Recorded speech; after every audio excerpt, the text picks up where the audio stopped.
Attack on Titan is one of, if not the best shows to exist, not even only including anime. From very well written world building to mind-bending plot twists, it has it all.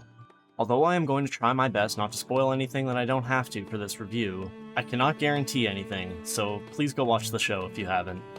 If anything is good about this game, it's the story, but it's kinda just like a free space on the bingo card as it just follows the story of the anime all the way up to just before the final season. The only change this game makes is you play as an unnamed character that is from Shiganshima, and experience the events that shaped everything with Eren, Armin, and Mikasa. I could go more into detail, but I won't. Go watch the damn show. I am a sucker for this cel-shaded anime game look. It makes these kind of games look timeless. The models for all playable characters, NPCs, and Titans look very clean and polished, enhanced by the great lighting the game provides. Hub worlds and levels are well designed, giving the player the open space they need to have fun flying around with their ODM gear. The main gameplay is easily compared to the hack and slash genre. I find the ODM gear mechanics are very well programmed.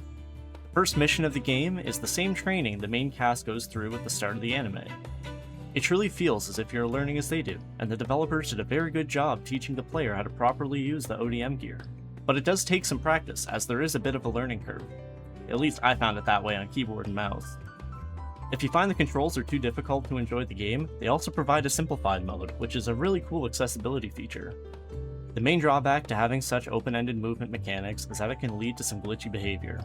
Mainly some horrible camera angles, or getting stuck being juggled by Titans with nothing you can do. That being said, the only thing you lose for dying is your time spent, so it's not really that big of a deal.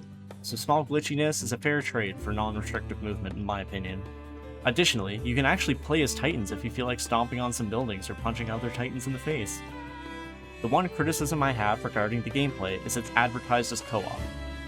Although this may not be a blatant lie, you can't play through the story for the first time with someone else.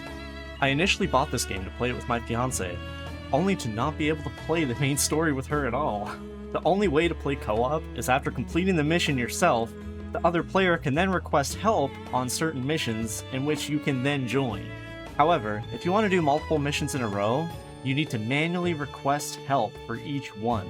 Horrible game design. There is nothing to justify this decision. It is a lazy implementation of co-op. Don't try to 100% this game. Just don't do it. I put around 115 hours into 100%ing everything. I was done the main story after about 15 hours. It was not fun in the slightest. Only satisfaction I got was when it was over, which sucks because they could have made it fun, but it was incredibly tedious. The 100% includes not only double S ranking every story mission, side mission, and getting all characters to max level friendship, but also buying every single piece of equipment. That may not seem like a lot, but trust me, it is. Each equipment set has a base set. Then, you use materials and in-game currency to upgrade each set to unlock everything. Seems easy, right? Yes, easy. Time-consuming and not fun? Also yes. 100 hours of grinding money and materials? Not fun. Not fun at all. I'm gonna be honest, I muted the music a couple hours after I started my playthrough. No disrespect towards the composers for the game, the OST isn't bad, it's just nothing crazy. Especially once I had to start grinding missions for 100%, I was just listening to Spotify playlists at that point. The golden nugget of this game is the territory recovery mode. How this game mode works is you start your own branch of the Scouts and slowly build and level up your own team. All characters from the main story are available, in addition to some of the DLC characters. The difficulty slowly gets harder the further out you go without any crazy difficulty spikes. My only criticism of this game mode is, like kind of the rest of the game, can start to get grindy.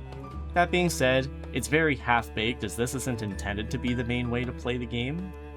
If the devs fixed multiplayer and focused more on the territory recovery mode, which had a lot of potential, this game would be awesome, as opposed to, just pretty good for an anime game. I must say, for an anime game, Attack on Titan 2 is pretty good bang for your buck. Only when it's on sale.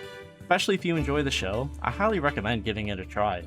In this day and age, gacha is much more common when making a game based on a very popular IP like Attack on Titan, so I've got to respect the developers for not taking that route. B tier.